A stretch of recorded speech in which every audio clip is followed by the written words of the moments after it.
नमो विष्णुपदाय कृष्णाय भूतले श्रीमते भक्तिवेदांत स्वामिनिति नामिने नमस्ते सारस्वती देवे गौरवाणी प्रचारिणे निर्विशेष शून्यवादी पाश्चात्य देशतारिणे जय श्री कृष्ण चैतन्य प्रभु नित्यानंद श्री अद्वैत गदाधर शिवासादि गौर भक्त वृंद हरे Krishna Krishna Krishna Hare Hare Hare Ram Ram Ram Hare Hare Hare Krishna.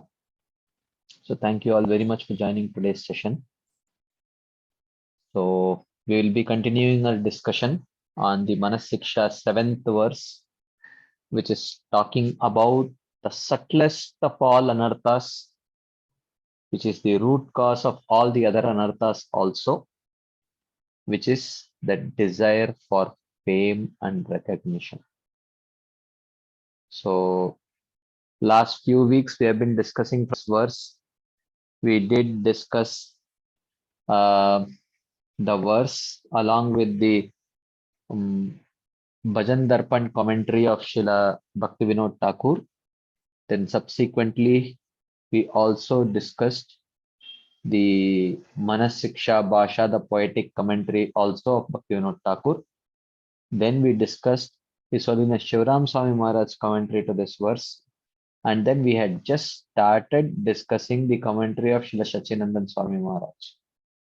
So let us do a quick recap of what we have seen till now. I was thinking of requesting Radha Pramod Prabhu, but suddenly he's gone. So I think he will join. Let's wait for a few seconds to see. He is supposed to join and do the recap. I made him the co-host also, but suddenly I think he has some internet problem or something. I don't know. So let's wait for a few seconds to see if he joins. Then I would request him to do the recap. Just give me 1 second. Let me give him a call. Maybe he got some other important call or something. So just give me 1 second.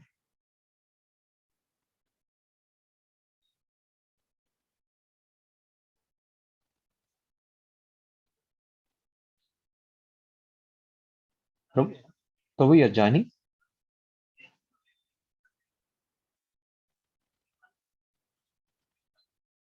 Okay, I'll wait through because we are waiting for your recap. Okay. Okay, Prabhu. Yeah, I think his internet is getting connected. So in the meantime, let us see the meaning of this verse. Very instructive verse. So once we complete that, then by the time hopefully Krishna willing, he should join Radha Pramod Prabhu, and then we will continue our discussion. So Srila Raghunath Das Goswami talking about the subtlest of all anarthas. Okay, he has joined. Radha Pramod Prabhu has joined. Prabhu, if your internet is all right, you can go ahead. I have made you the co-host. You can go ahead and so I'll stop the share. So you can share your screen and start your presentation. Yes, bro.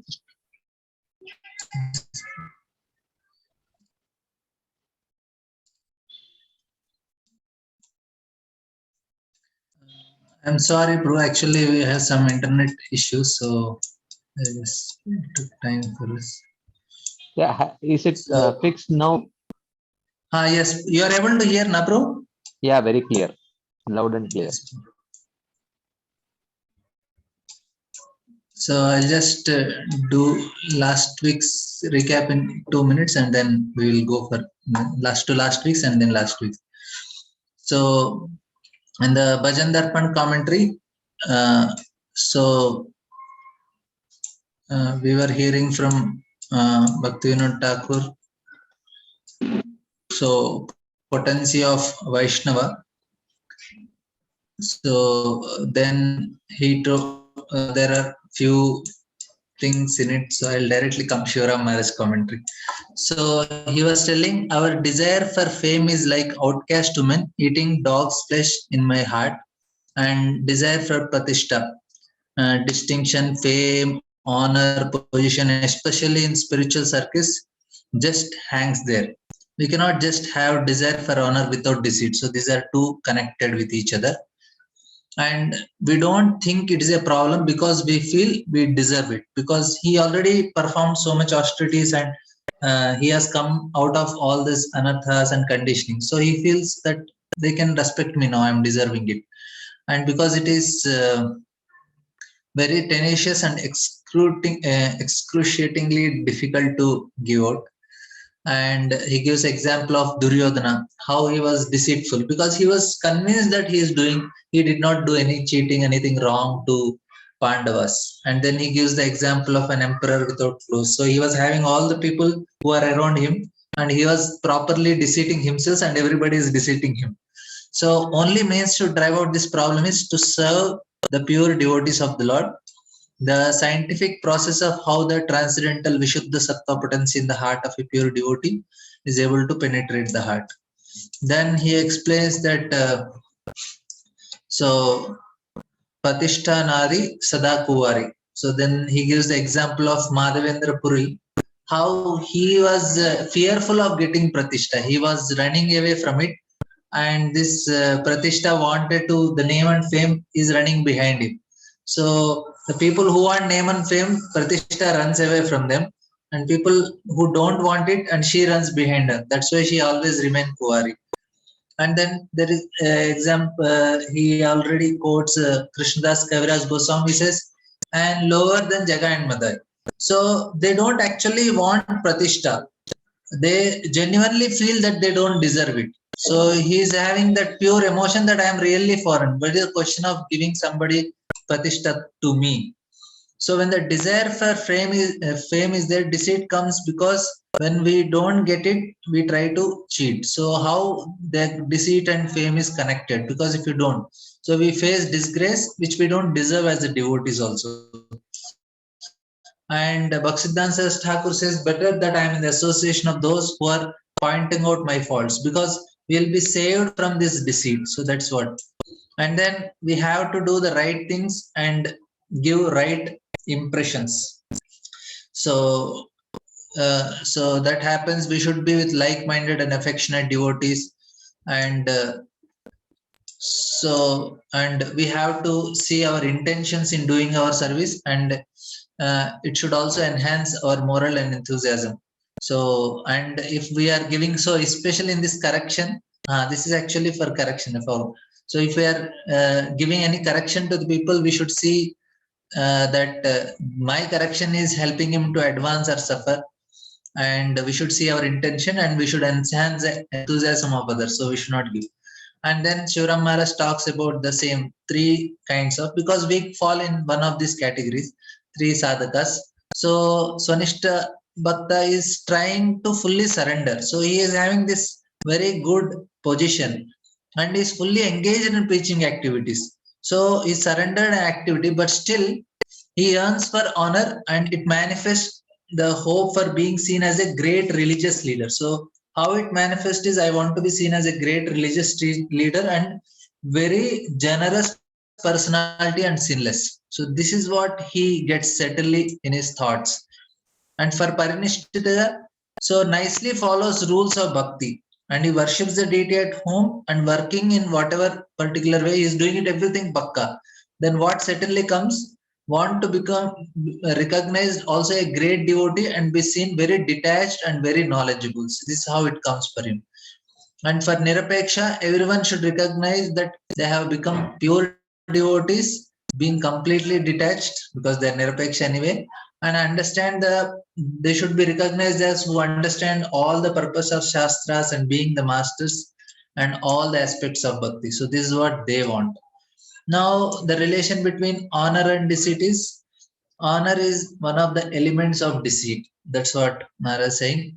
And it is said that love of God not what to speak of receiving, it will not touch a person who has this desire for honor. What to speak of getting love of God?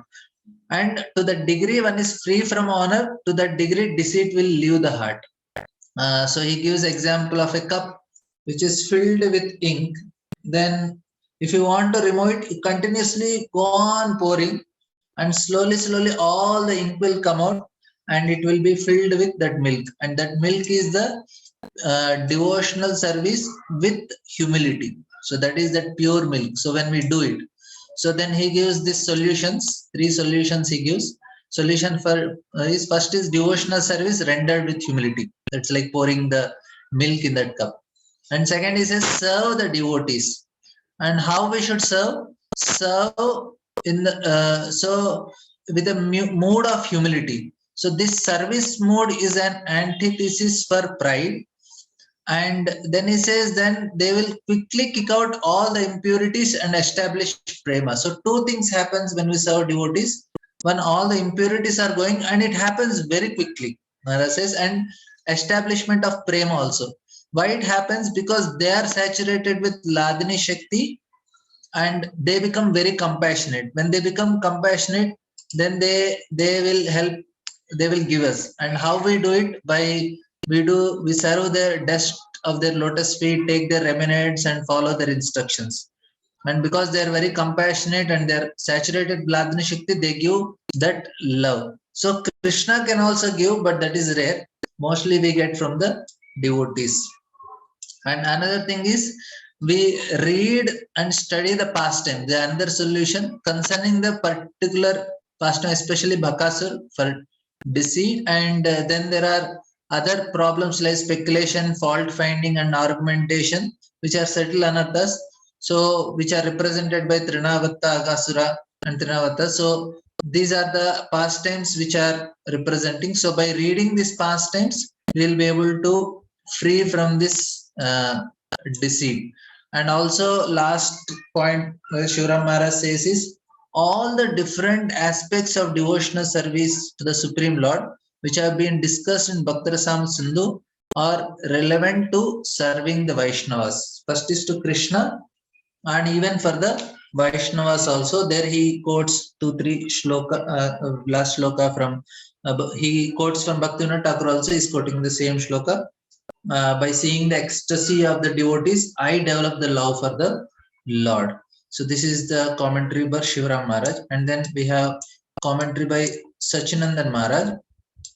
He says, the desire for name, fame, and glory is the root of all problems. So he says that some now people may say, "Arey, why I should not have that self-esteem? No, I should be little proud about myself. I need some self-esteem." So otherwise, people will feel depressed and insecure, and world will trample upon me. So this is the argument they say. Why we should not feel for honor? But the desire for fame is allowed, it stays in the heart, she will invite envy. So it is not that we should be glorified. We should not come in the front. Krishna should be glorified. He should come in the front. Otherwise, we only first the desire for fame will invite envy, and both of them unite and they produce children. What are the children? Aggressiveness and criticism. We become very aggressive and we start criticizing devotees, and then they will destroy all. When they start dancing, whereas when they start dancing in our heart, they will destroy all the Vaishnava qualities. Now then he says we should be vigilant. If we are vigilant, then all our chanting, so if we are not, then all our chanting and hearing will serve our which are meant to serve our spiritual advancement will not serve, but will only help to grow Pratishtha and her family and perform our bhakti for the it's instead of performing Rikni for but we should perform bhakti, perform our bhakti. We are performing for our recognition, but it should be performed for Krishna. So then the last thing that happens because of little network issue, I didn't make one more small thing I should add. So Yeah. So Pratishtha is like poison which swallows us. So we should serve the pure devotees. Two effects are there.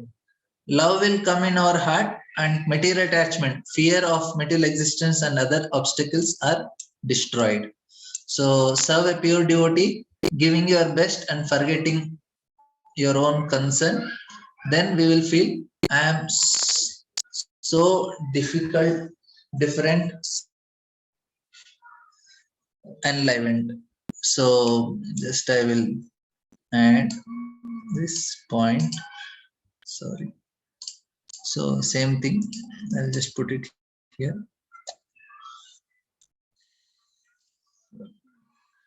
So so this is the cure. We need a military action. That means serving a devotee who is who is a commander in chief, and then please serve a pure devotee, giving your best and forgetting your own concern. So this is the solution. So I am sorry because of network issue it became delayed. Hare Krishna. Thank you, bro. Thank you very much. That was a very nice recap of what we have seen till now. So we saw, uh, the commentary of Shivram Swami Maharaj, and also we started discussing the commentary of Srila Shachinandan Swami Maharaj. So let us first chant the verse once, and then before we start today's discussion, I will open up the floor for some discussion points if there are any, based on what we have discussed last week or recap today. So Srila Raghunath Das Goswami talking about the subtlest of all anarthas, which is the desire for fame and recognition. He says that this is the mother of all anarthas. Actually, as long as this is there, then it will always be with her upapati, which is deceit. So Srila Raghunath Das Goswami again uses a very graphic description of this anartha.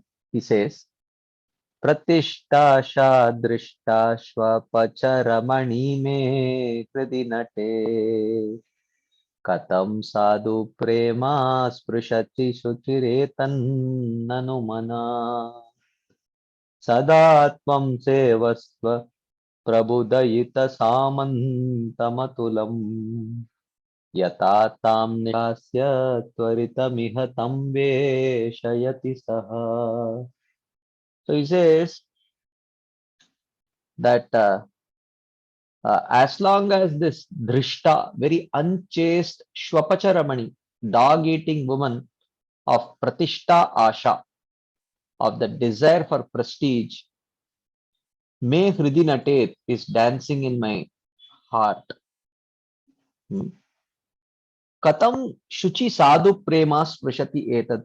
How can this pure and chaste lady love of Krishna touch my heart? So it is not possible. So what is the solution? Nanu mana, therefore, my dear mind, sadatvam sevasva, you should always serve atulam prabudayita samantam, the incomparable beloved devotee commander of Krishna's army. So when we serve the devotees, exalted devotees, yata sahat tvaritam tam nishkasya tam veshayati iha, so that he will come and quickly get rid of that unchaste woman of Pratishta Asha and establish the pure lady of love for Krishna in the heart. So therefore, this is the solution. The problem is the desire for fame, and the solution is serving exalted devotees. So in this context, I will quickly, Shivram Swami Maharaj's commentary we have already done. So Srila Sachinandan Swami Maharaj, just for connection, I will again quickly recap what we have seen till now. Maharaj says this desire for distinction is very difficult to remove. And Maharaj says, never touch this tool-like desire if you want to develop love for Krishna. So Maharaj says, it may seem very strange, but in reality, this desire for name, fame, glory is the root of all problems. We don't know actually, but actually people around us can feel that how when we are not able to give up this desire for fame, slowly, more and more uh, dangerous attitudes, offensive mentality, and everything starts creeping because we want to do anything which is possible to get that fame and glorification. So this is the root cause of all problems.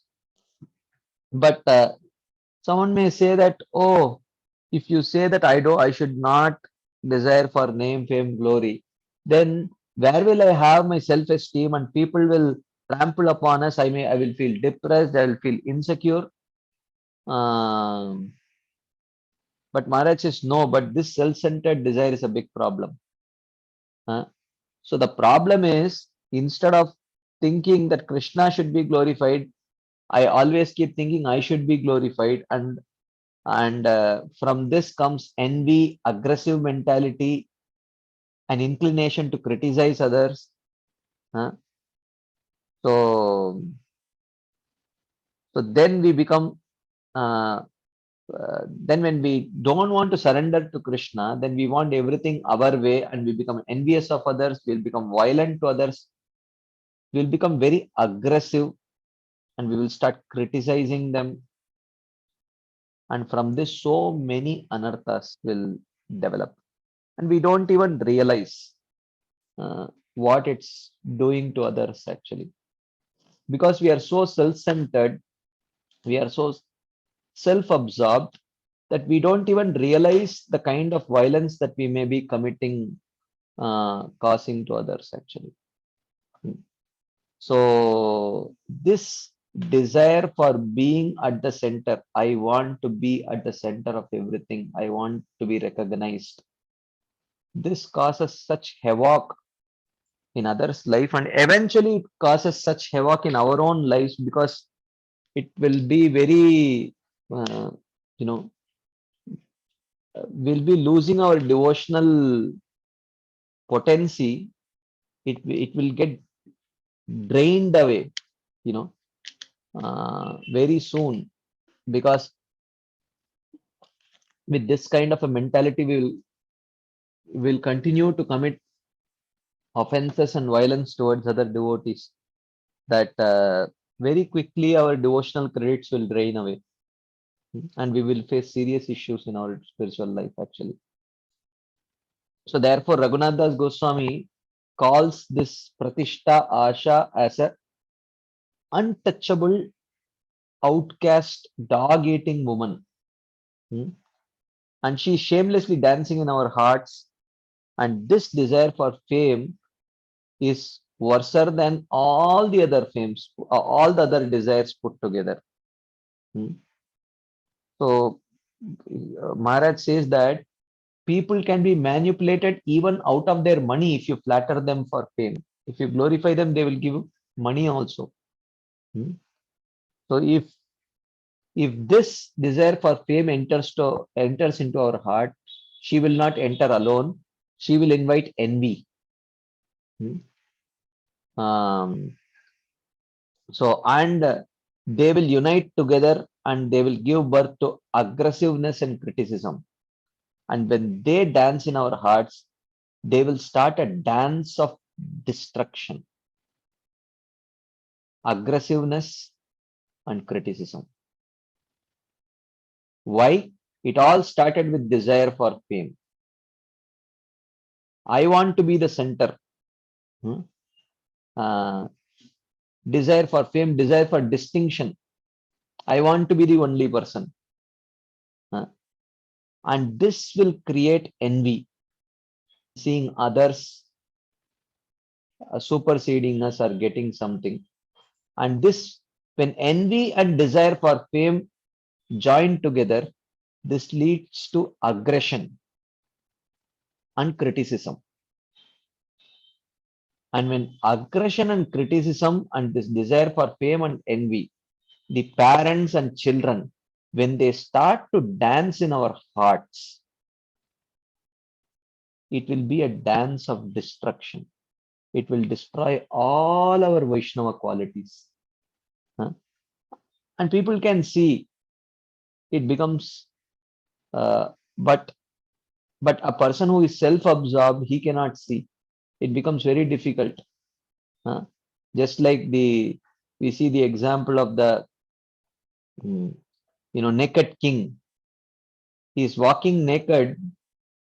Everyone is able to see, but because he is so self-absorbed and he has surrounded himself with the kind of people who will glorify him for whatever he does. The kind of sycophants that he cannot see that actually he is naked. Even a small child is able to see. So therefore, we need to be very vigilant and alert to quickly recognize this weed of pratishtha. Hmm? The desire for fame, the desire for distinction. Hmm? These are very dangerous. We are here to serve Krishna. Krishna should be glorified. Krishna should be at the center. Hmm? So if we allow this to stay on, all our chanting and hearing will not serve our spiritual advancement. We may be hearing, we may be chanting also. We may be hearing more, we may be chanting more. But if this desire for fame and distinction is not rooted out, all this hearing and chanting will not serve our spiritual advancement, but it will only help to grow pratishtha under family of envy, aggressiveness, and criticism. So basically, we have to understand that we do not perform our bhakti for the recognition of others. It is not that we should be recognized, but Krishna should be recognized. So this pratishtha, he says, is like a poison. If we swallow it, it will poison us. If fame comes to us, be aware that it is the mercy of our Guru. Hmm. So, hmm. so if fame comes to us, if someone recognizes us, so then you recognize that it is the mercy of our Guru. If you are able to see it as the mercy of our Guru, then we are safe. So what is the cure for this desire for fame? Maharaj says, Sevaswa Prabudayita Samantam. Serve the leader of those who are dear to the Lord. He compares such a devotee to a powerful general. He can come and remove this desire for fame. So Maharaj says, military action is required for this. Hmm? So, and that is the commander in chief of Krishna's army, that is a very exalted devotee. We should serve him. He will bring love into our hearts. Huh? And there are two effects when we meet such devotees. Huh? When we meet such devotees, love will come into our heart and material attachments, fear of material existence, and other obstacles are destroyed. Hmm? So, therefore, he says, please serve a pure devotee, giving your best and forgetting your own concern. Then we will feel, I am so different, I am so enlivened, like that. So, this is something that here Srila Sachinandan Swami Maharaj is described. He has described till now. At this point of time, we are going to continue this discussion further. But before we continue this discussion, if there are any quick comments, discussion points, questions, we can take for a few minutes. I see a few in the chat box. I will take. In the meantime, if someone wants to ask, you can please raise your hands. I will unmute you. So, okay, there are few hands up. I will first take the chat box questions, but please keep your hand up. There is a question here. One way of getting rid of guilt is becoming humble. The other way is philosophizing our mistakes. Okay, can you explain what is meant by philosophizing mistakes? Okay, this we discussed in our previous discussion. See, one way of when we make a mistake, uh, you know, one way of getting rid of guilt is to become humble, accept the mistake, uh, and move forward. Another way is philosophizing it. Philosophizing the mistake means you make a mistake, but we try to justify that mistake by weaving a kind of you can say, oh, I did it for this good purpose only. Hmm? So if for good purpose you do this, it is all right, or we may even change the philosophy that like someone was sharing that one example of philosophizing. One devotee was telling that I know I commit mistakes. I am prone to offending devotees, but anyway, one offense or 100 offense, anyway, that offense may do something, but one offense or 100 offense anyway किया तो और कुछ और तीन चार कर ही लेता हूँ, उससे कुछ फर्क नहीं पड़ेगा. you know I mean this is a very gross way of philosophizing. This is totally bogus, but there are many other ways of philosophizing where we do something but we justifying it by using philosophy. I did it for this purpose, so that my purpose was very good and all. So because ultimately we don't want to feel guilty. Oh, I made this mistake, or because of me this is happening. So how to get rid of it? Oh, my intention was very good. So that way, we try to use philosophy to sort of sugarcoat the whole thing so that we don't have to feel guilty about it. So because ultimately no one wants to practice devotional service with guilt, because it's very, very heavy load to carry. So everyone wants to, as soon as possible, get rid of guilt while practicing Krishna consciousness. So how do we get rid of guilt? There are good ways of getting rid of guilt, and there are the good way of getting rid of guilt is to actually work on those anarthas, like what Srila Raghunath Das Goswami is telling. But this is a very tough, hard work to actually work on these anarthas, because it will take a long time. The easiest way is to sugarcoat the whole thing, justify it, or give some weave some philosophy around it so that it does not look all that bad, so that we don't have to feel guilty. So this is a very bad way of doing it, because if we become habituated to do this, always philosophizing our mistakes to get rid of guilt, then we are in deep trouble actually, because this becomes such an addiction that we will always take this route. And if we keep on taking this route, people will stay away from us actually, and we will not get genuine company, because no one wants such kind of people who keep philosophizing their mistakes. And that creates, just because we don't want guilt, and this kind of shortcut seeking mentality is very dangerous actually. This is the easiest way to get rid of guilt, but actually it comes back to haunt us. Guilt does not go away like this. Like Sachinandan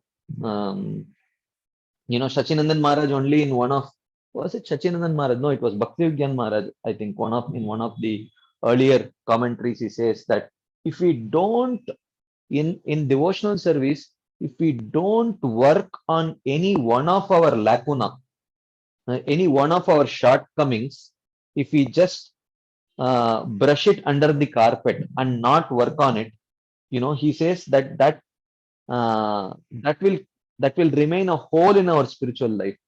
uh, in our that hole will never be filled unless we consciously endeavor to fill it. And this habit of philosophizing our mistakes leave lot of gaping holes in our devotional, you know in our devotional heart.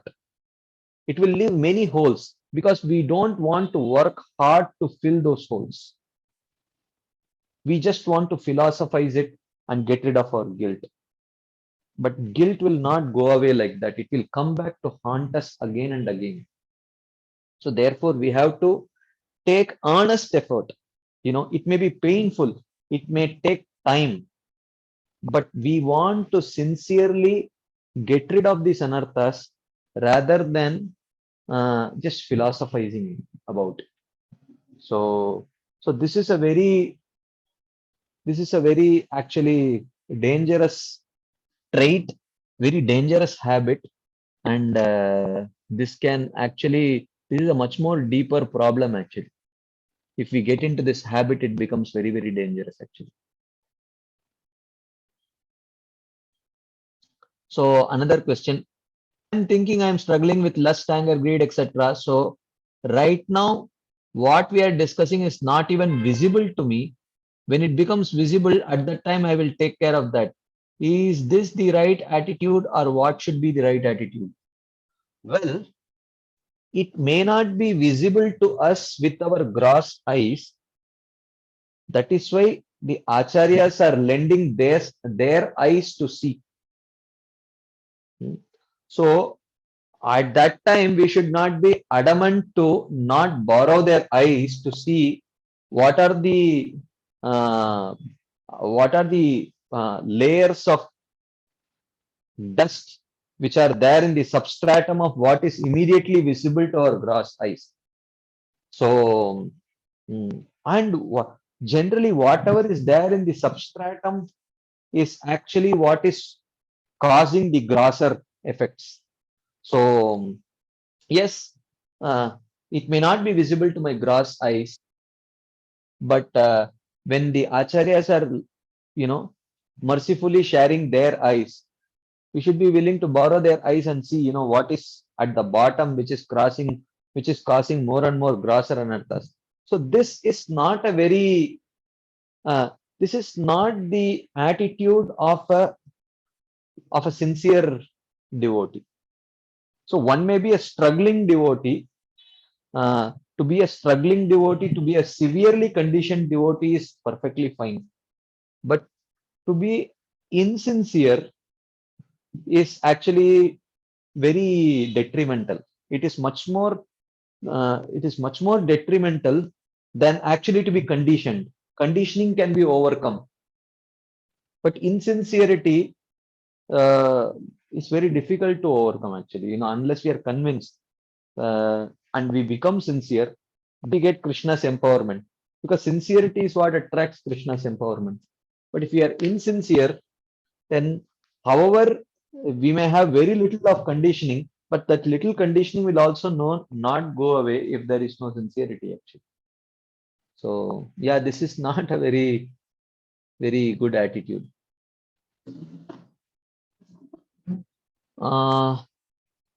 Okay, there is a question here. Is it not today that people want to hear from the subject matter expert? In today's society, marketing is important to attract consumer audience. How we see this in the context of this verse? Yeah, in the outside world, it's okay, but you don't use it in the devotee circle also. Then it becomes very difficult because they will be getting attracted to the wrong things, actually. Yeah. Today only, one of the devotees was, um, we were discussing that how in the early days in Krishna consciousness, we attract people or people get attracted to charisma. People get attracted to charisma, and it is very natural because no one knows about what they really want. Because they are new people, they don't know about spirituality. People get attracted to a charisma, but a much more deep-rooted problem is that the leader or the senior devotee keeps catering to them purely on the platform of charisma and does not take them deeper to show what is to be valued actually. So because everyone wants to keep their people with them, there may be someone more qualified but less charismatic, but because you know this person's weakness is charisma, you keep catering to that person on the level of charisma to keep to hold that person with you, and do not allow him to go deeper, because if he goes deeper, you know that the person will find someone else more attractive and trustworthy. So this is where, even though we may see that, advertisement is important, but the moment that job is done, are we willing to take that person deeper? Or are we just attached to keeping that person under our control? Because manpower, money power, resource power, these are very, very intoxicating. And in the spiritual society, this comes much more easier than in the outside world actually. In the outside world, to earn fame, if you are not genuinely capable, it's not very easy.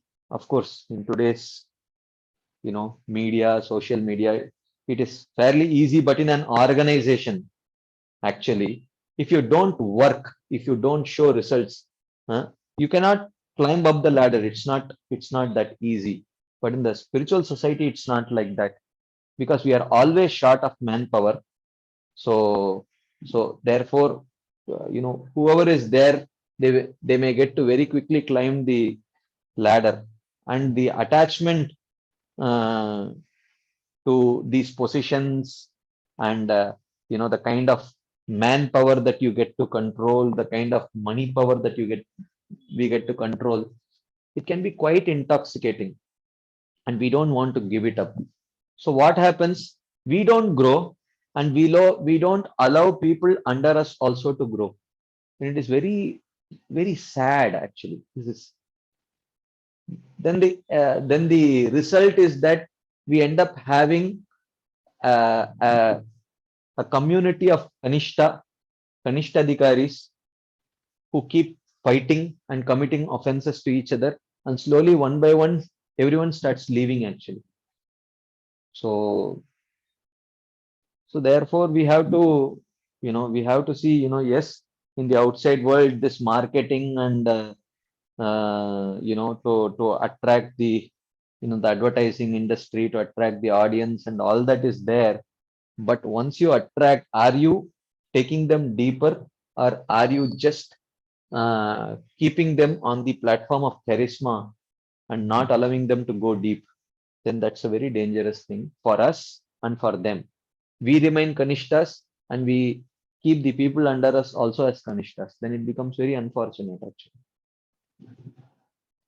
Anyway, I didn't want to just paint a very sorry picture, but it does happen. And anyway, we are discussing a very subtle anartha of desire for fame. And this is what actually desire for fame does. Okay, Madhavi Gopi Mataji. Hare Krishna, Dandavat Prabhu. Am I audible? Yes. Okay. Yeah. Okay. Yeah, I think there is a lag of time which is happening. Prabhuji, we discussed that means fame, desire for fame makes one bereft of getting mercy of the Lord. And also we discussed that it will not, it may give one the recognition, but it may not give the fame, or it may not give the love of God and mercy of Lord. But means it should not be uttered that what seva we are doing or something like that. So I was a bit confused because due to certain experiences, I have seen that if we don't disclose what we are doing to the others, it happens that the person, those who are not aware, they expect something else from you. And you are not in the position to handle all those. So then you have to reveal that, okay, Baba, these are the things I'm doing, and really I'm short of time, so I won't be able to do like that.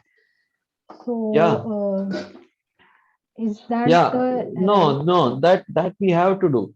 See, here we are not talking about the act of revealing what you are doing or not revealing. It's in the inner motive of with what desire we do. So yeah, this whole thing is addressing not the act of sharing with others what you're doing or not. It's talking about pratishta asha. It's something very internal, not external. So internally, what is the purpose? When we are hard pressed for time, we have to express that I am hard pressed for time.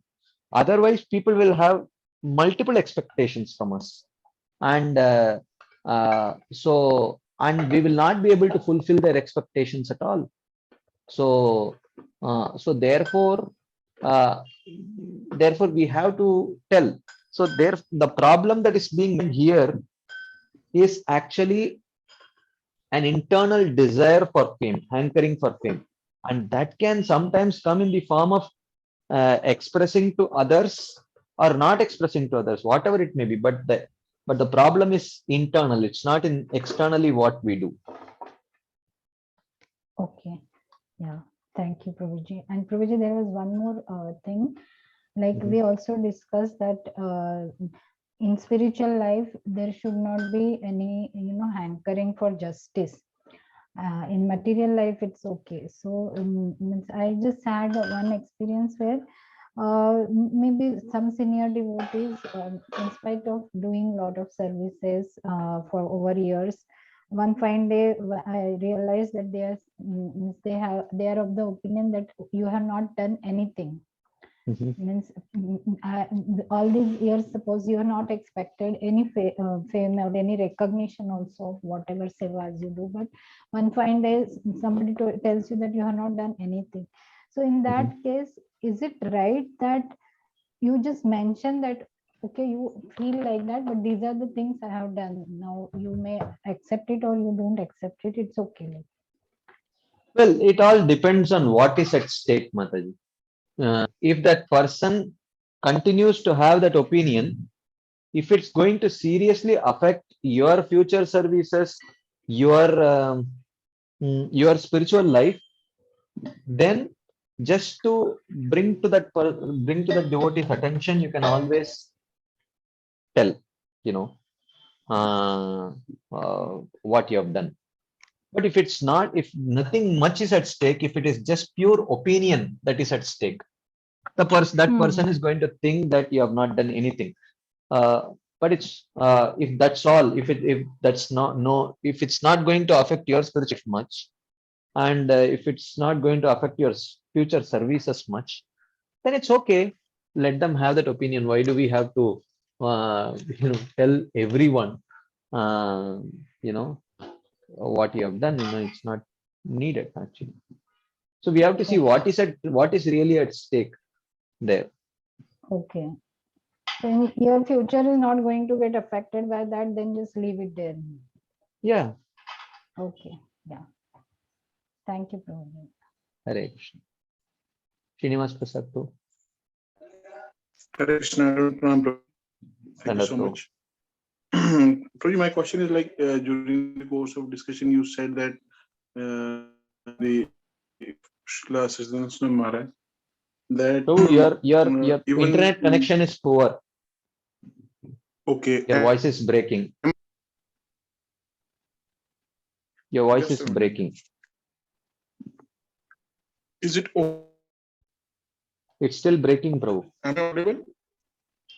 Audible but breaking. It's not clear.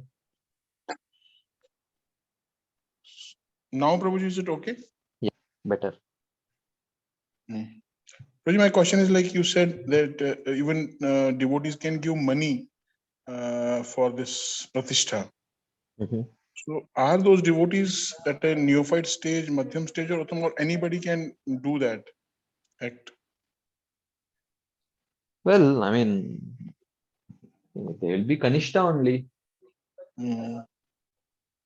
Yeah.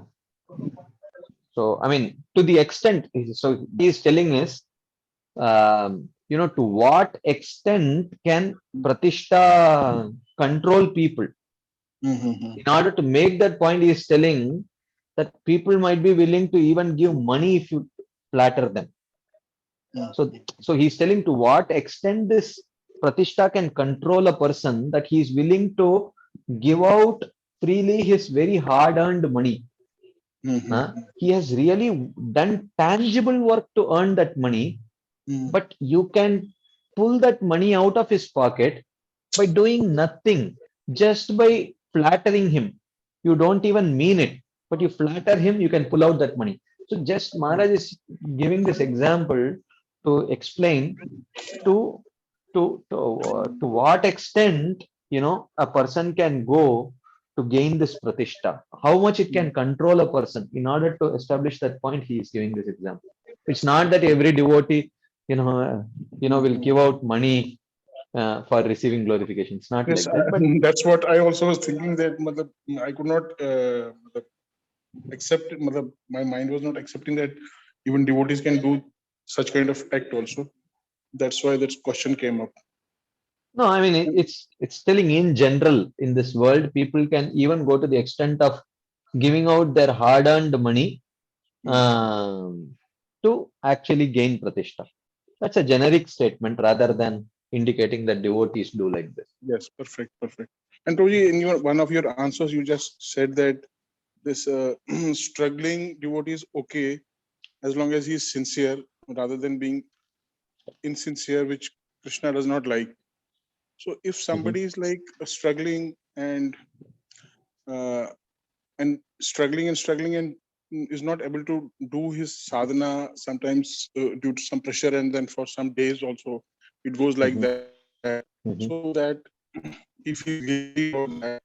Your voice started breaking into. Have you changed your place?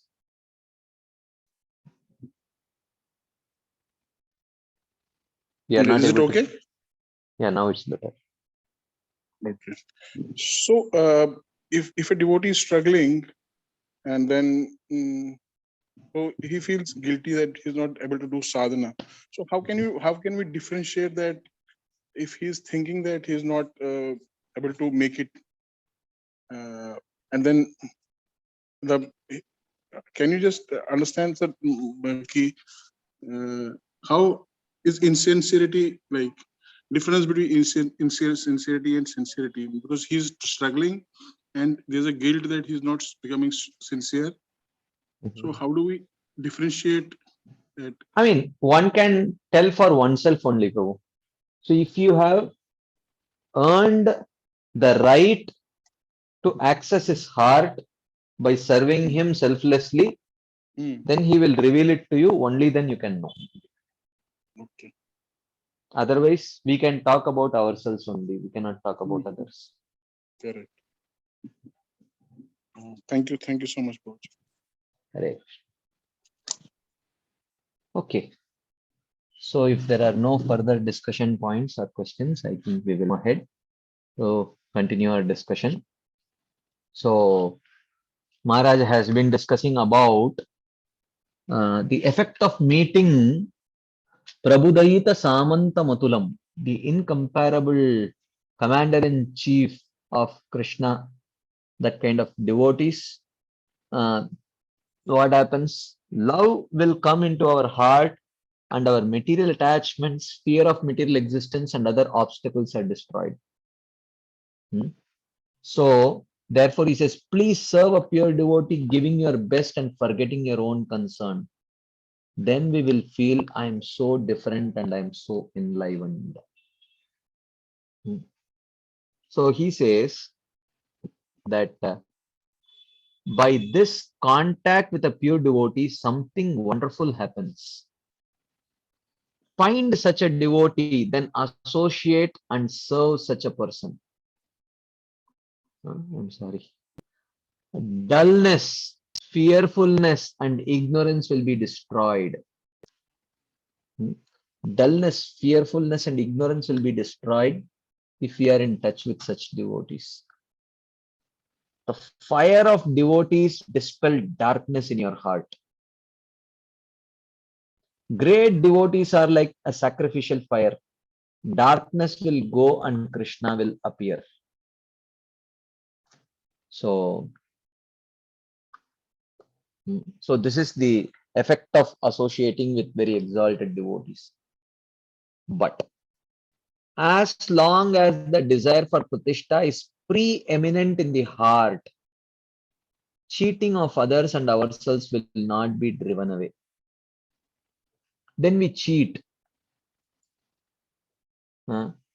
Because this cheating propensity will always be connected with pratishtha. Because we are not so great that we will always be superior to others.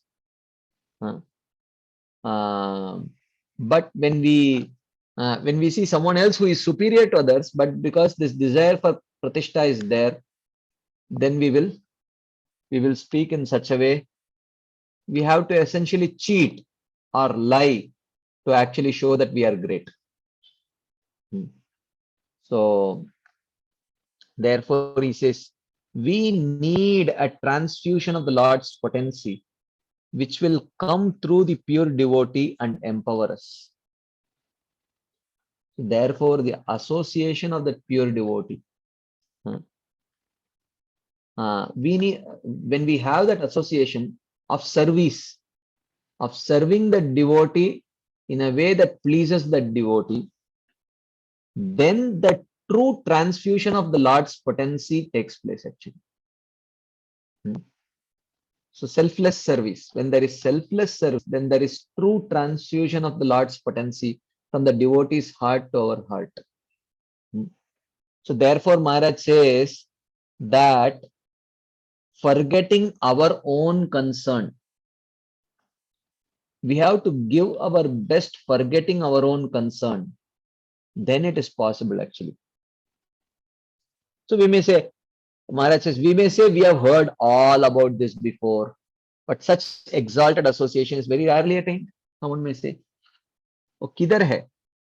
Where is the association of such an exalted devotee? What to do if we can't find such an exalted devotee is given in verse 8 of the Manah Siksha. So that we will see when we come to verse 8. Now the question is, why is the association of exalted devotees so powerful? Why is it so powerful?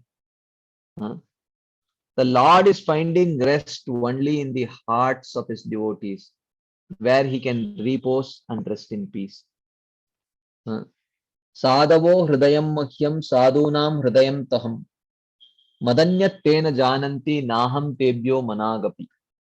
So the Lord is telling Durvasa Muni in Vaikunta, Sadavo hridayam mahyam sadunam hridayam tvaham. The sadhu is always in my heart. So the sadhu is always in my heart, which means if you hurt the sadhu, then I am hurt. Sadhunam hridayam tvaham, and I am there in the sadhu's heart. So which means if you want to know how to please me, then go and please the sadhu. This is the instruction that Krishna is, Lord Narayana is giving to Durvasa Muni in Vaikunta. Sadhavo hridayam mahyam sadhunam hridayam tvaham. Sadhavo hridayam mahyam. The sadhus are in my heart. So if you are hurting a sadhu, you are hurting my heart. Sadhunam hridayam tvaham, and I am there in the sadhu's heart. So therefore, if you want to know how to please me, you should learn how to please the sadhu. Madanyat tena jananti. Other than me, they don't know anyone else. Naham tebyo managapi. And I don't know anyone else other than the sadhu. So, like that he says, the Lord is finding rest only in the hearts of his devotees. Tomara hridaye sada govinda vishram. So, where he can repose his faith and rest in peace, he cannot rest in the hearts of the karmis or yogis because they have selfish desires. But he can do so in the hearts of the devotees because they want to satisfy him. So he says, let us consider the gopis' meditation on Krishna, how they see Krishna and install him in their hearts. He's telling, let us try to understand the heart of the gopis in order to understand the heart of very exalted devotees. Okay. So why Krishna stays in their heart, in the hearts of exalted devotees? He says. So let's try to understand by understanding the heart of the gopis meditation. Early in the morning, Krishna leaves the village of Vrindavan with the cowherd boys. The gopis stay behind. They feel deep longing for Krishna. In order to soothe their hearts, they assemble in one place to talk about Krishna. After Krishna leaves, the gopis feel deep separation. So what do? They assemble together in a place in order to discuss about Krishna. So here it is mentioned, as they are just starting to talk about Krishna, the sound of Krishna's flute carried by his dear servant the wind enters into Vrindavan. So as soon as they start talking about Krishna, Krishna's reciprocation comes. Wind carries the sound of Krishna's flute. As the gopis hear this sound, their inner eyes open, and through the eyes of the flute, through the Vani of Krishna, they see a scene that is beyond description, rendering them speechless. So, as soon as the gopis hear the sound of the flute, their inner eyes open, which means within the heart they are able to see. They see a scene that is beyond description, and they are speechless. Then they sit there, all seeing the same scene, but they cannot talk about it. Everyone is seeing the same scene, and it is not visible with the gross eyes. It is not visible with the gross eyes. It is all seen within their heart. So they cannot talk about it. But Shukadev Goswami describes it because Shukadev Goswami has access into the heart of the gopis. He describes it. What is the scene that they are seeing? Krishna is wearing a peacock feather ornament on his head. Baraha Pidam Natavara Vapu Karnayo Karnikaram. That verse. Blue trumpet shaped Karnikar of flowers on his ears. His hips are decorated by a yellow garment as brilliant as gold. Kanaka Kapisham. Vaijayantim Chamalam. And the Vaijayanti garland is moving on his chest. Krishna is in the mood of the greatest of dancers as he enters the forest of Vrindavan, and he beautifies it with the marks of his footprints. He beautifies it with the marks of his footprints. And all the gopis are sitting and watching this scene which is manifesting within their heart when they hear the sound of the flute that is entering into their ears. And when the sound of the flute enters into their ears, to all of them, this scene is manifesting within their heart. And they are sitting and watching this scene. Barhapidam Natavaravapu Karnayor Karnikaram. Bibradvenur Kanakakapisham Vaijayantim Chamalam. And so on. And he fills the holes of his flute with the nectar of his lips. And all the cowherd boys sing his glories. They are seeing this scene within their heart. Krishna is dressed as a dancer, decorated with different lotus flowers, mango sprouts, and clusters of flowers and buds. The clay of Vrindavan's earth is used to draw designs on his cheeks in yellow and reddish colors. He is dressed like a dancer ready to enter the stage. Even in ordinary life, just before entering a stage, a certain Shakti enters the performer. Similarly, Krishna is full of excitement. I'm sure you must have had this experience either personally or seeing others, just before entering the stage, the people get empowered, they, there have been examples of someone, getting the avesh or like become so into the mood of Narasimhadev that he literally tore apart and killed the character who was playing Hiranyakashipu on the stage. And I mean, it's not like he had anything against that person or nothing, but just that, some kind of empowerment. Similarly, Krishna is also full of excitement. The moment he enters the forest with his beautiful dress and mood, Krishna starts to dance. All the gopis are seeing this through the eyes of their heart. And they're seeing the exact same thing. The form that makes every living entity dance also dances. In other avatars, Krishna is not so fond of dancing, but as Krishna, he is, and he makes others dance too. Peacocks dance, swans dance, the gopas dance.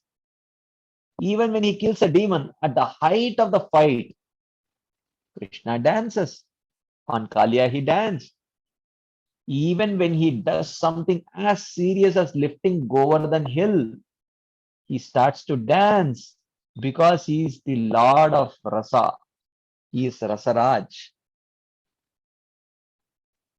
And the gopis are watching him dance. And this is the scene. So basically, Maharaj is explaining how Krishna enters into the heart of such exalted devotees.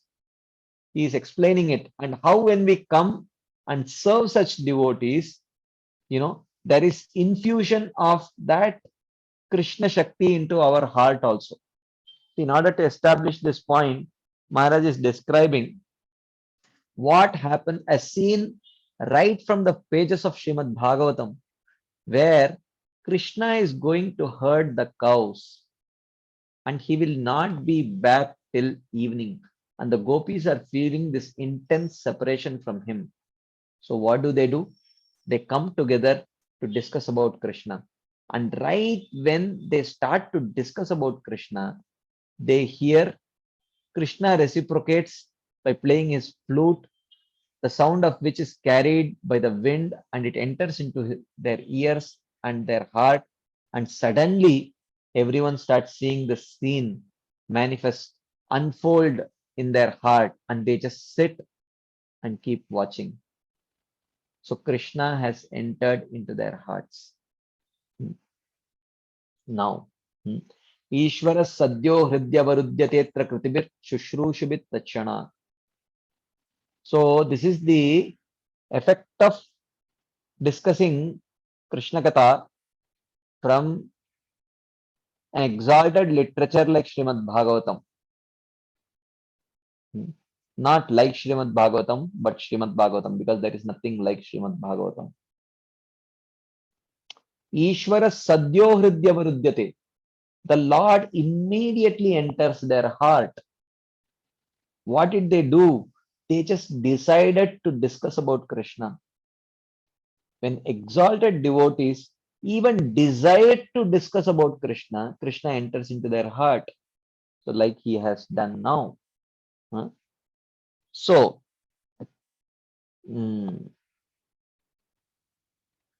so then what happens? Seeing him, all the devatas start to dance. Krishna is Natavara. In contrast, Shiva is Nataraj, who performs the dance of destruction. So, Krishna never destroys when he dances. He elegantly inundates the world with waves of bliss. He is the Lord of joy and the Lord of dance. So, he is the Lord of joy and the Lord of dance. When Krishna goes to the forest, he brings it to life with his presence.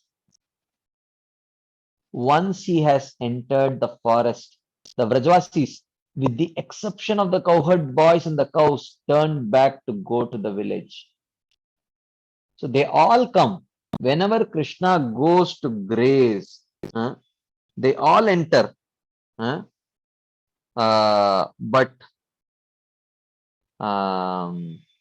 when he enters into the forest, then only the gopas and the cows go. The rest of them, they go back. And this is daily thing. But some of them are carried back because they fainted. This is the love of the Vrajavasis. Sadavo hridayam mahyam sadunam hridayam tvaham. Madanyat tena jananti naham vyomanagapi. Right. So some of them are carried back because they fainted, because they could not tolerate the separation from Krishna for a few hours.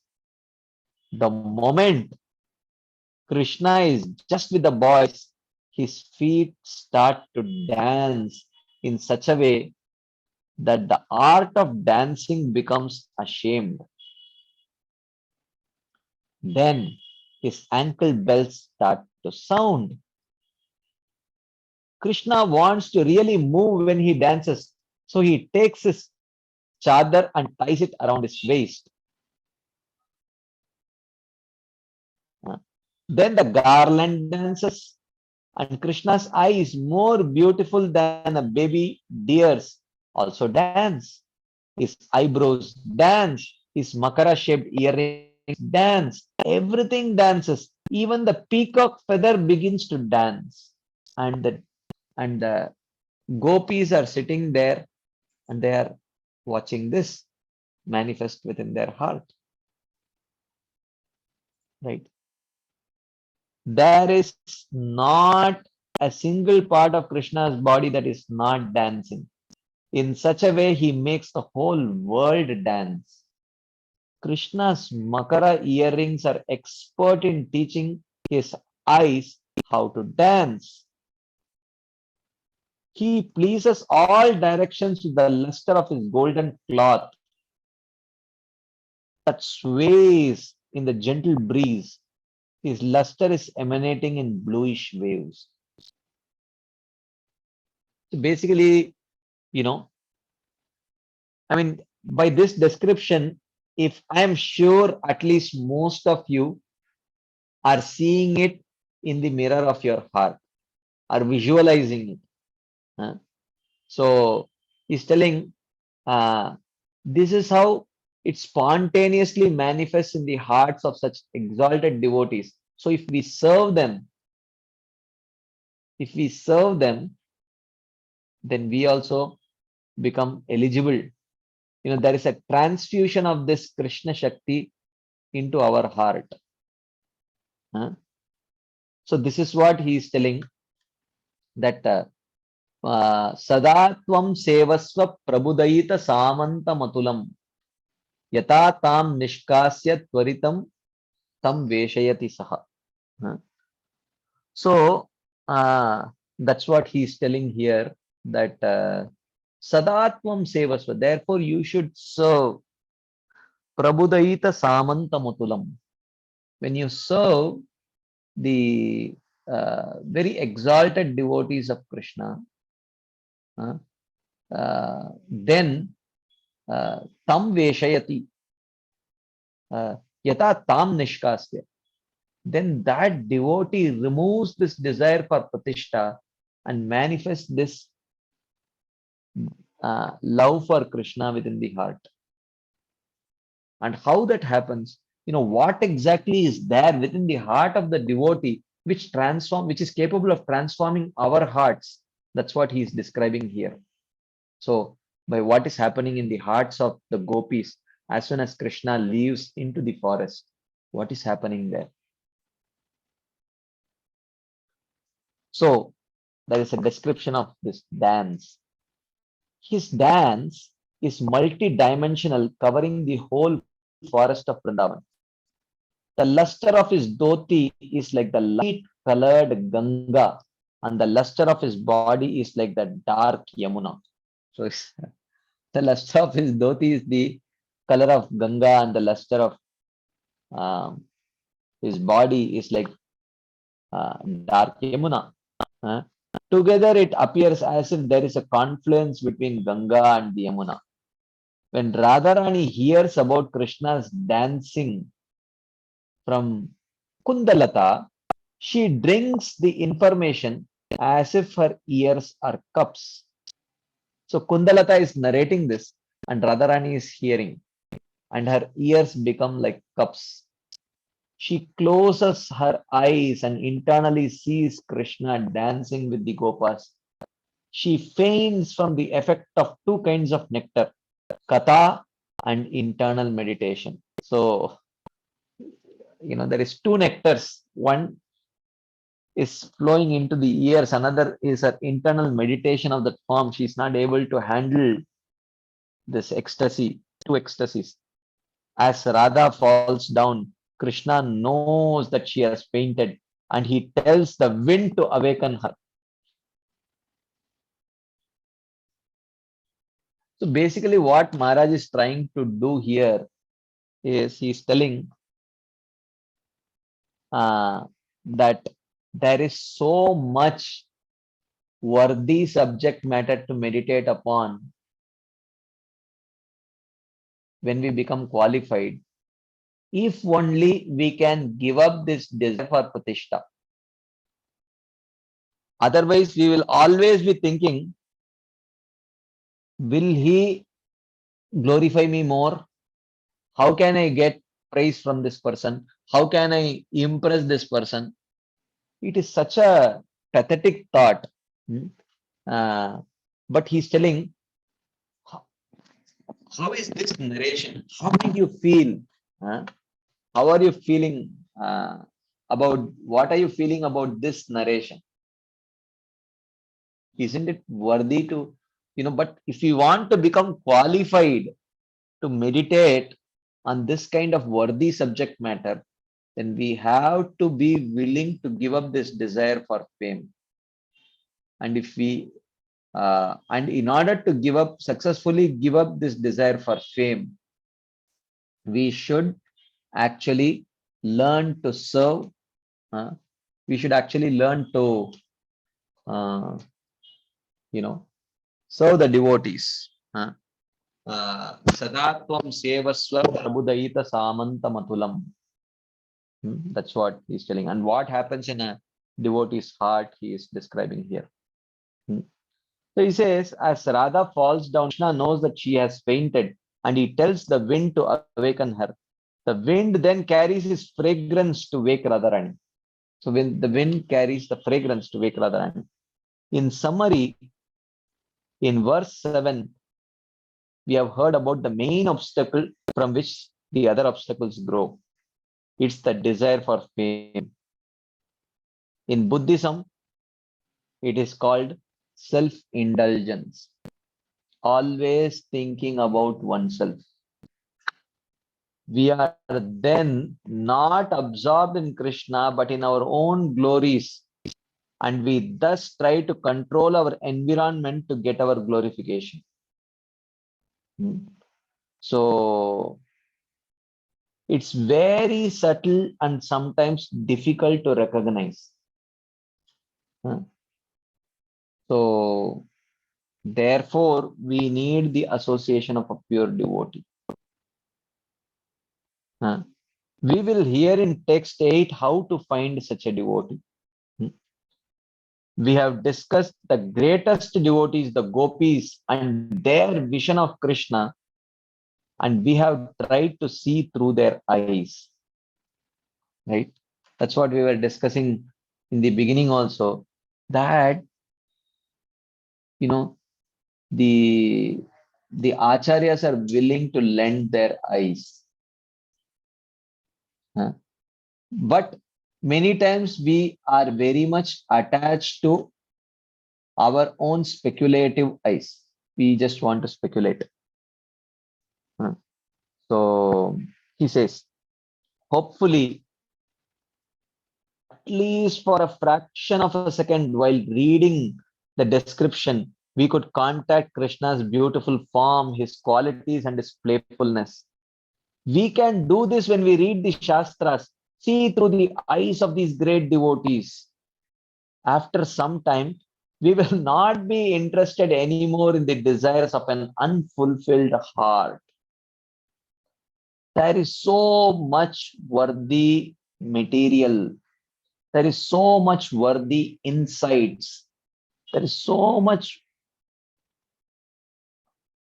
worthy subject matter to meditate upon than to be absorbed in our own non-existing glories, actually. Because whatever we possess, it is actually Krishna's only. So, even though it may be gratifying, but it is such a waste of time. It is such a waste of energy, and it drains away all our good qualities eventually. So Maharaj is just giving a glimpse. How did you feel reading this description? What were you thinking about? Were you thinking about your own glorification?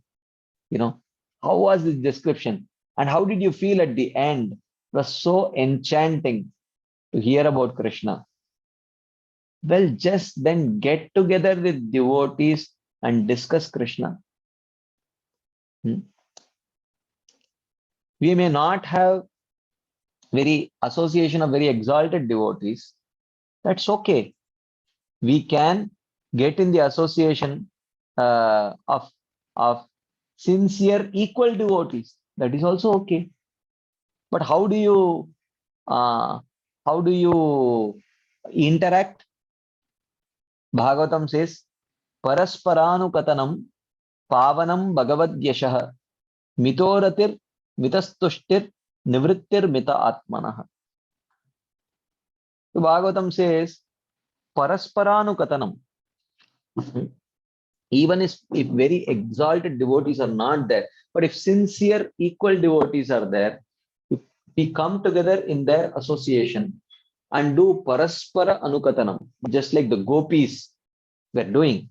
They came together and they started discussing about Krishna.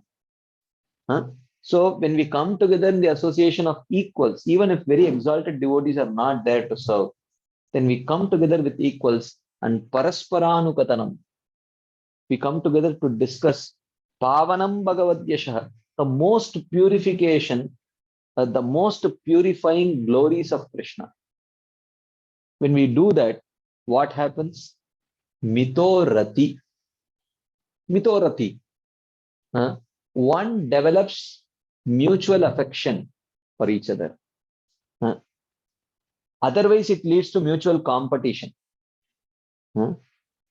So, mitorati, one gets mutual affection.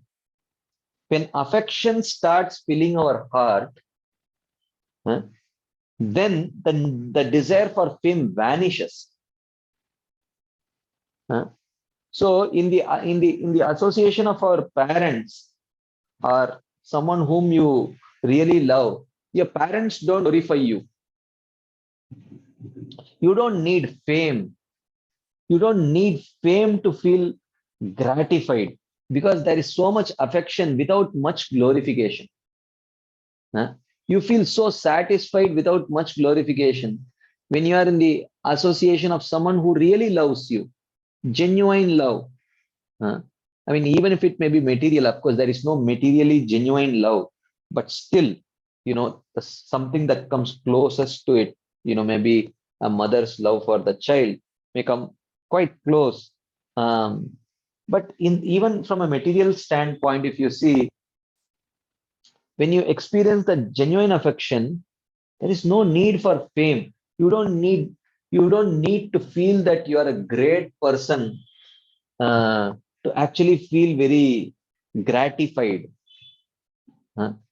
So how can you develop this relationship?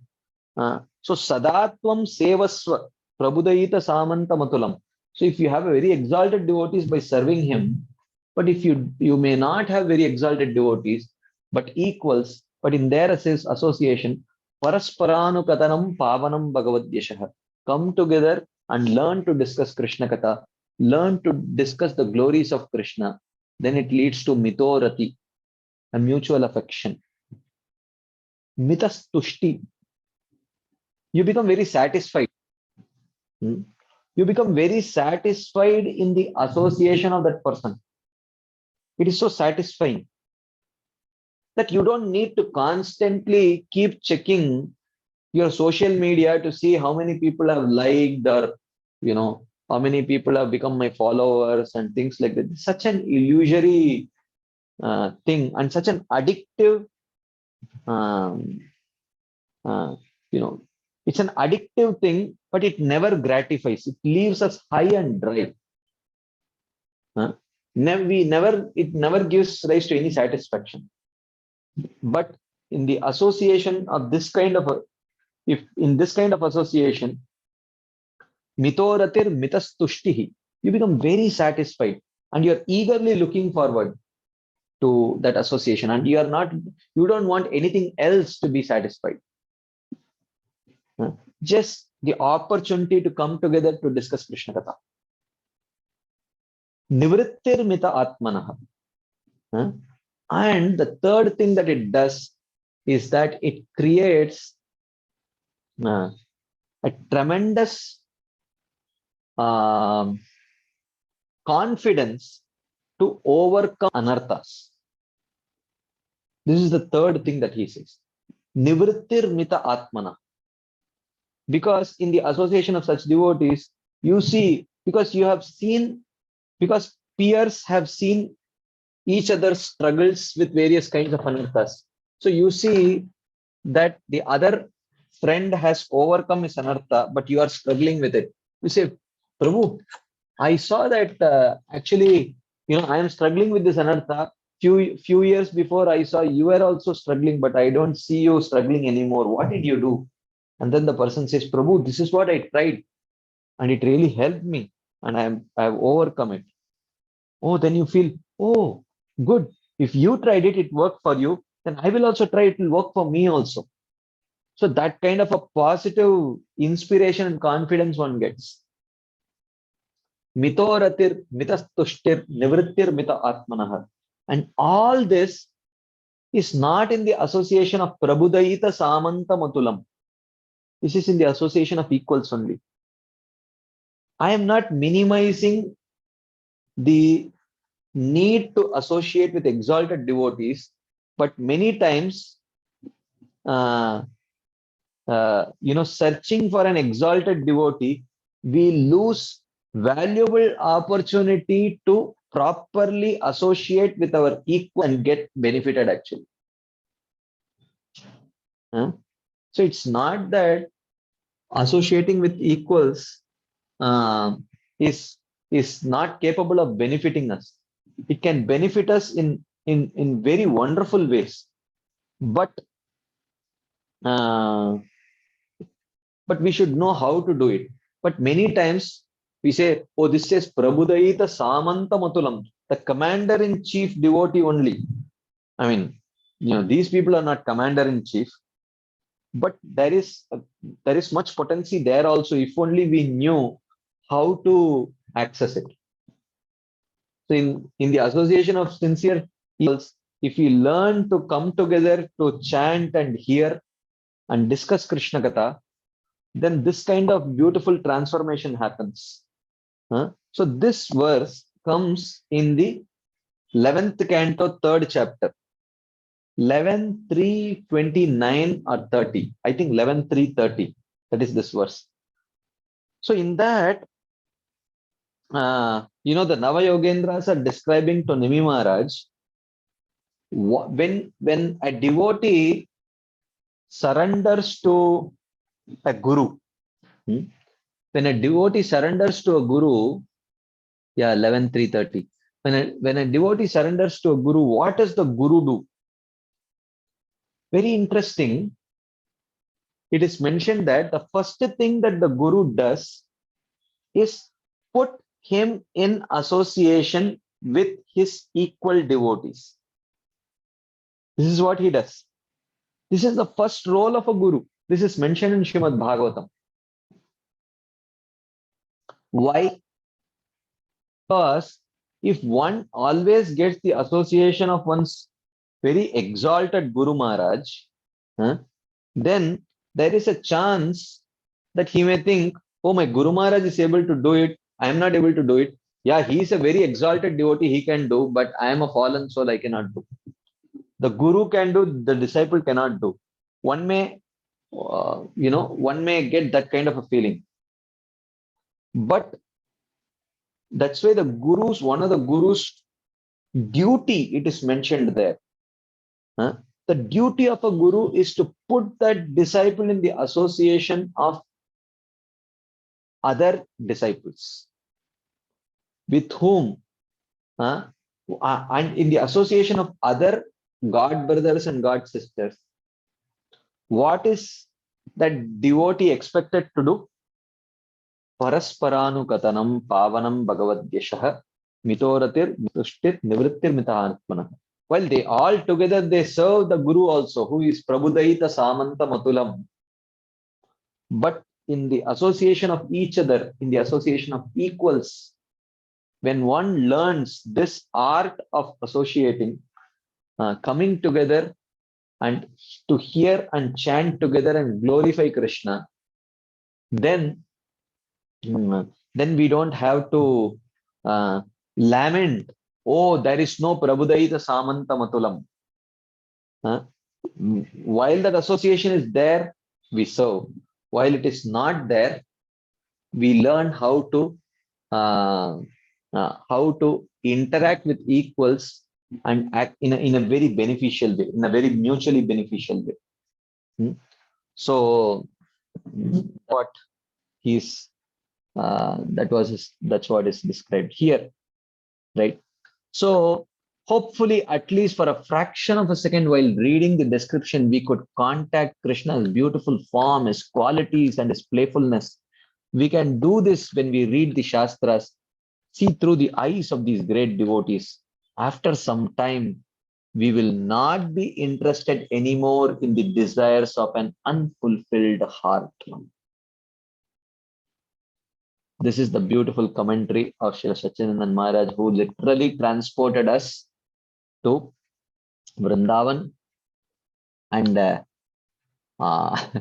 lent us the eyes of the exalted devotees, and we were just trying to visualize the scene in Vrindavan where the whole of Vrindavan is dancing, and then said, why should we just, we should learn to see through these exalted devotees' eyes by serving them, rather than just be absorbed in thinking about our own glorification, which is actually very meager and non-existent, right? So, yes. Okay, so that brings us to the end of Srila Sachinandan Swami Maharaj's commentary.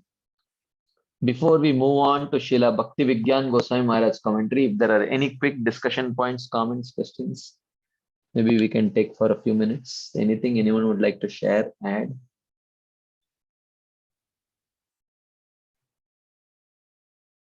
Yes, Madhavi Gopi Mataji.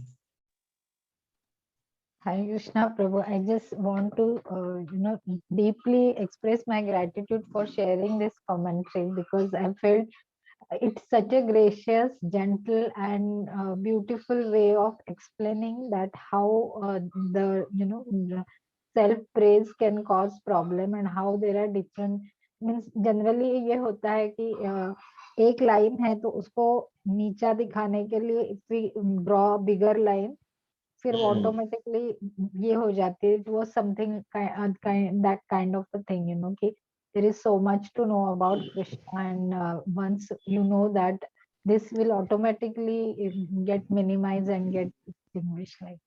So thank you so much. Thank you, Mataji. We have to thank Sachinandan Maharaj for writing such a beautiful commentary. Yeah, thank you. Okay, there is something in the chat box. Okay, anything else anyone would like to share, add?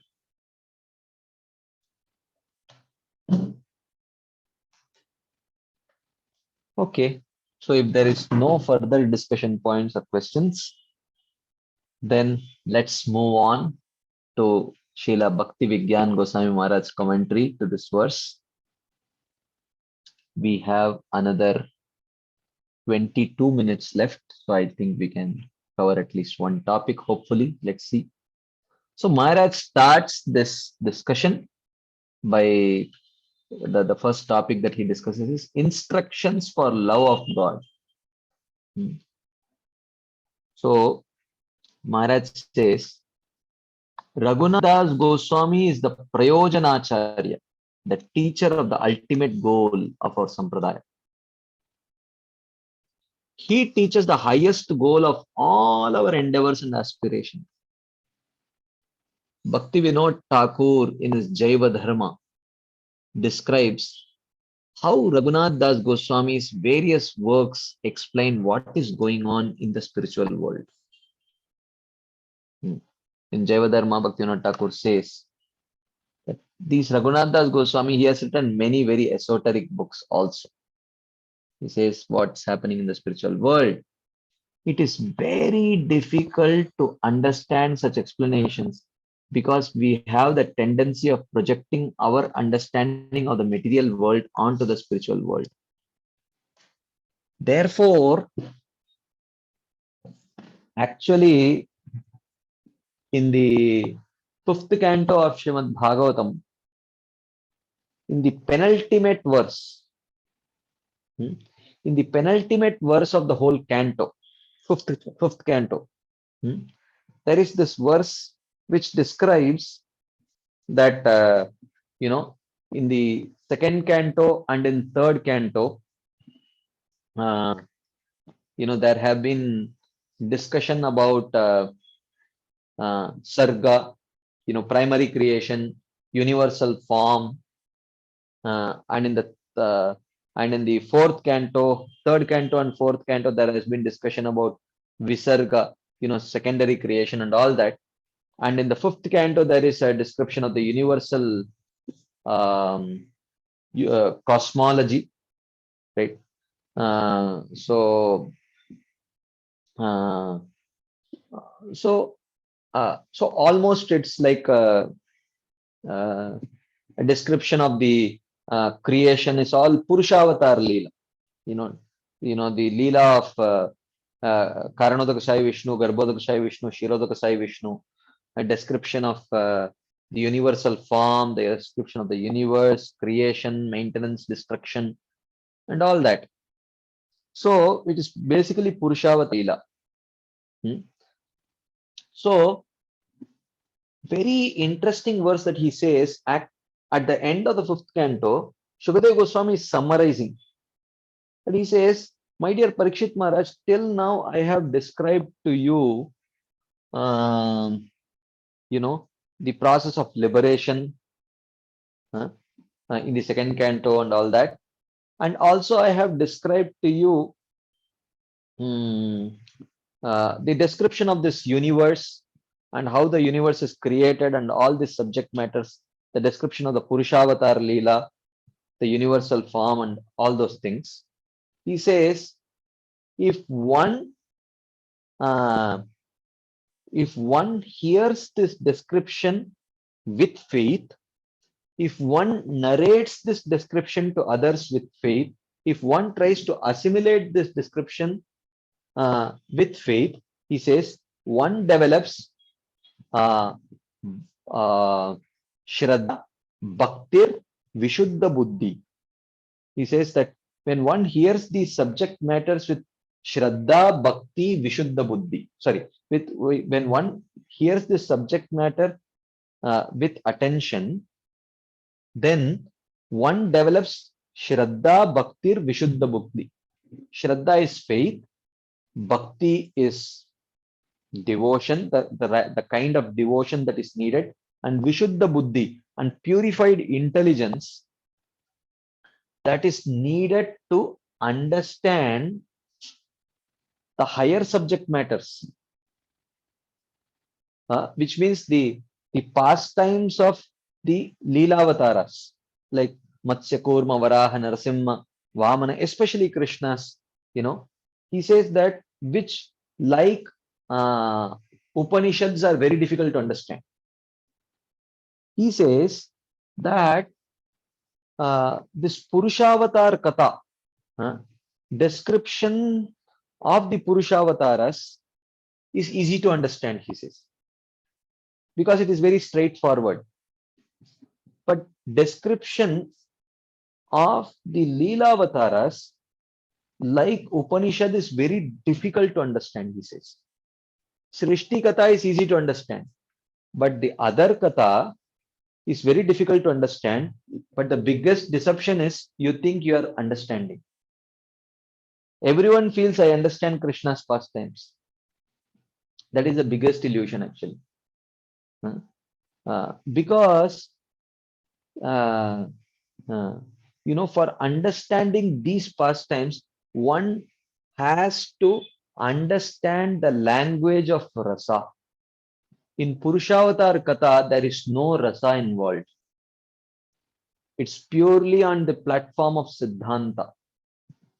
If one understands the Siddhanta, one may at the most have some problem understanding some details.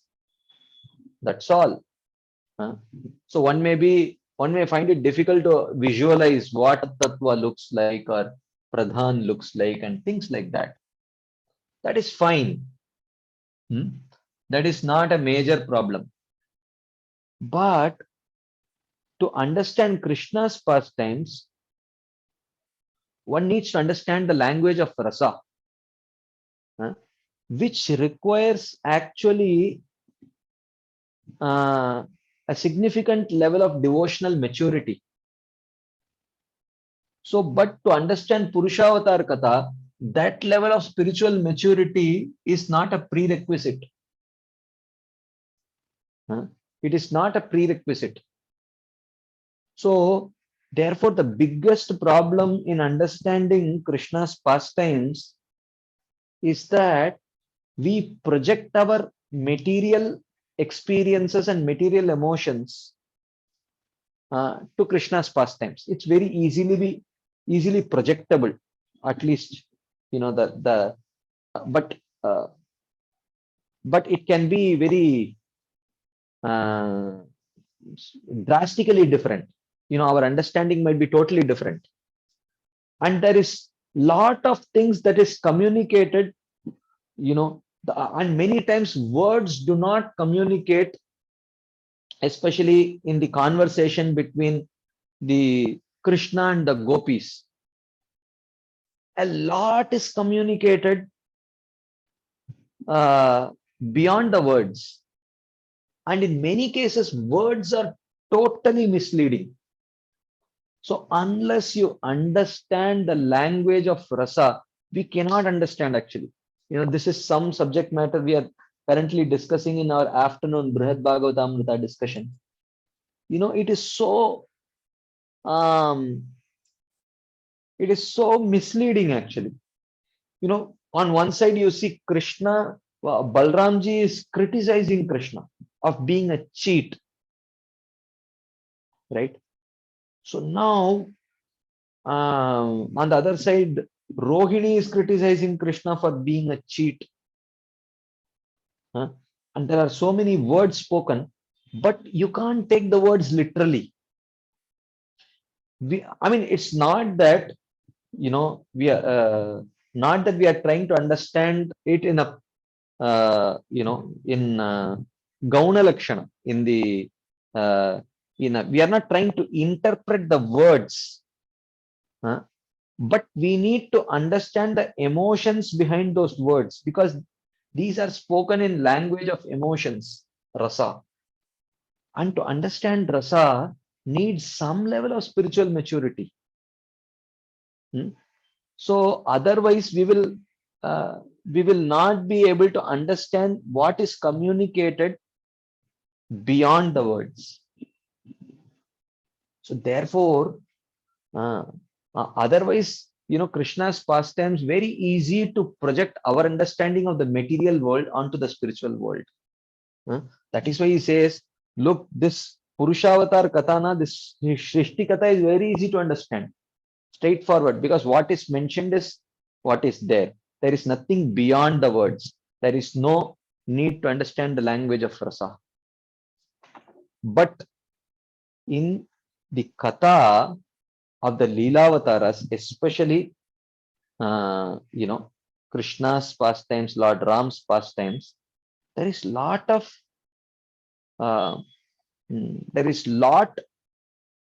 which is beyond the words, which is, you need to understand the, you need to know what is communicated. One has to understand the language of the unspoken, what is not spoken. Like I don't know, I have been very frequently giving this example, just that, there are some devotees attending, multiple sessions, and they may be hearing it multiple times. But I just was giving this example, that, you may have a husband and wife who have a, decades of relationship, right? So, and when the wife is serving, I am giving personal example of, what I have observed with my father and mother. I have observed many times, father says, mother is serving prasadam to father, father says enough. So that's what the words communicate. The word communicates enough. But what is understood by the mother is, father's enough means one more spoon. So after he says enough, you can serve one more spoon. That is the language. This is the unspoken language. So, but a person who does not have this relationship, they cannot understand. So recently we went to another devotee's house, to honor prasadam, and that devotee was serving prasadam. Devotee Mataji was serving prasadam, and my father said enough, and the Mataji stopped and moved to the next plate. My mother said, no, serve him one more spoon. Serve him one more spoon. So one who does not have that relationship, they cannot understand that language. So, so they'll say, oh, he just said enough. In dictionary, enough means enough, right? Over. I don't need any more. but uh, but we are not, but these shastras, you know, your vocabulary is not sufficient to understand these kind of literatures. Hmm. Because they talk beyond the vocabulary. One needs to understand the science of emotions. So therefore, it is very difficult to understand such explanations because we have the tendency of projecting our understanding of the material world onto the spiritual world. Hmm. So everything that is somehow or other related to eternity is very difficult to comprehend with our limited mind, which is programmed to perceiving the temporary world. So, that is a problem. So it's all programmed to perceive the temporary world. Therefore, we don't understand these things actually. For example, when we think about eternity, we may imagine a static picture because that's what is our experience. To counter these problems, Raghunath Das Goswami succeeded in explaining the way in which love is an eternal dynamic state, that in the spiritual world there is no boredom. No one gets bored in the spiritual world. It's so dynamic. Bhaktivinoda Thakur explains that especially in Manah Siksha, Raghunath Das Goswami is teaching us how a person can enter into this kingdom of love of spiritual rasa. Bhaktivinoda Thakur makes a unique, surprising, and even shocking statement. What does Bhaktivinoda Thakur say? He says that Rupa Goswami, having described the rasa and the nature of spiritual love, has not fully explained how to enter into it. This is the point. This actually Bhaktivinoda Thakur, where he says, Bhaktivinoda Thakur tells in the introduction to Manasiksha, he tells this. In the introduction to Manasiksha, he tells that Rupa Goswami described rasa in Bhakti Rasamrit Sindhu and in books like Ujjvala Neelamani. He described about rasa, but he did not elaborate upon how to enter into that realm of rasa. Who did this? It is Raghunath Das Goswami, who taught through Manasiksha how step by step one can enter into the realm of rasa.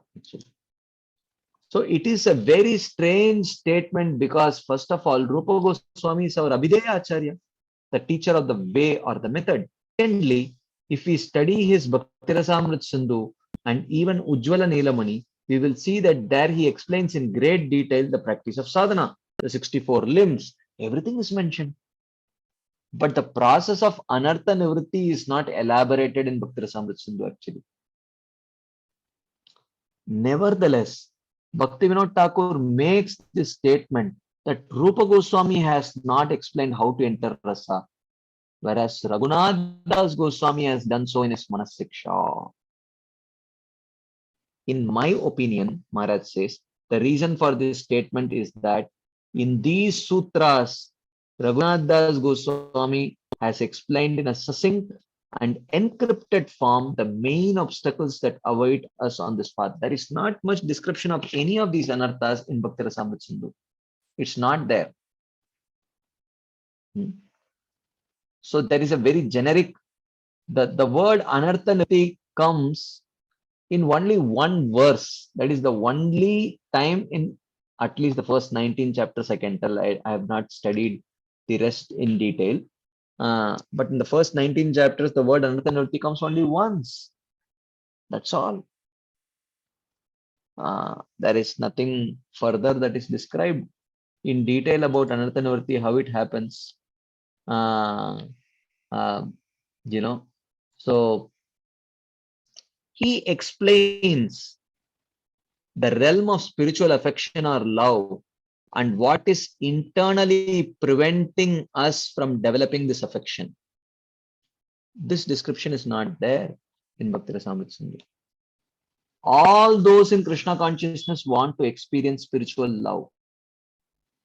When it is not achieved, sometimes people start going down to some other level, engaging in psychology or yoga or the like, and think those things are going to help them to find love. This is the problem. Therefore, Manasiksha is very important. Why? Because it actually explains the psychology of a sadhaka.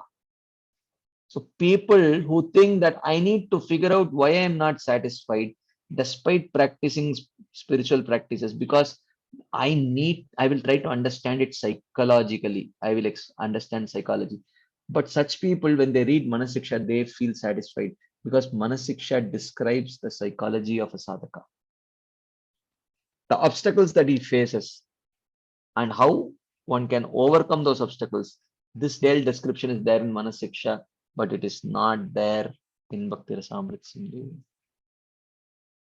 The uniqueness of the Manasiksha is that it explains our own psychology, which resists spiritual life and prevents us from attaining the very spiritual experience that has been promised to us. Why we are not?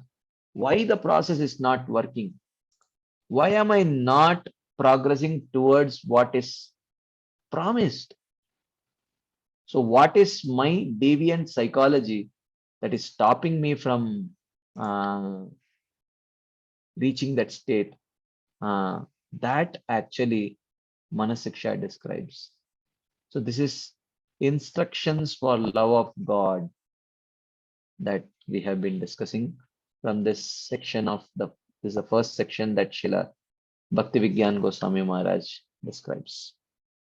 We still have about a minute left, 2 minutes left. If there are any quick discussion points, comments, anything anyone would like to share, add, we can take maybe one discussion point if there is any. If not, we can wind up for the day and continue this discussion later. Yes, Krishna Nam Prabhu. Hare Krishna, Dandavat Pranam. Dandavat Prabhu. Prabhu, why Prabhupada has not mentioned about this? As far as I know, he has not talked much about Manasiksha. Well, is there any reason why Prabhupada has not spoken about Manasiksha? Or maybe he would have explained it to his intimate devotees. He has spoken about Manasiksha. I think in Chaitanya Charitamrita purport somewhere he has mentioned. I remember. I will check the folio and let you know. But Prabhupada has spoken about Manasiksha, may not be in detail. Because he has not laid stress on this Manasiksha, being such an important tool for practicing devotees. Well, because a similar literature written by Srila Rupa Goswami was already there, Upadeshamrita. The name Upadeshamrita and Manasiksha is very similar. So, what Upadeshamrita mentions in brief, Manasiksha describes in detail, and what Manasiksha describes briefly, Upadeshamrita elaborates on it in detail. So, they are very complementary books of similar nature. So, he did translate and comment upon one of those books, which is Upadeshamrita. But Manasiksha, briefly, he must have mentioned it somewhere, but many of our acharyas have spoken elaborately on Manasiksha. Okay. Thank you, Prabhu. Hare Krishna.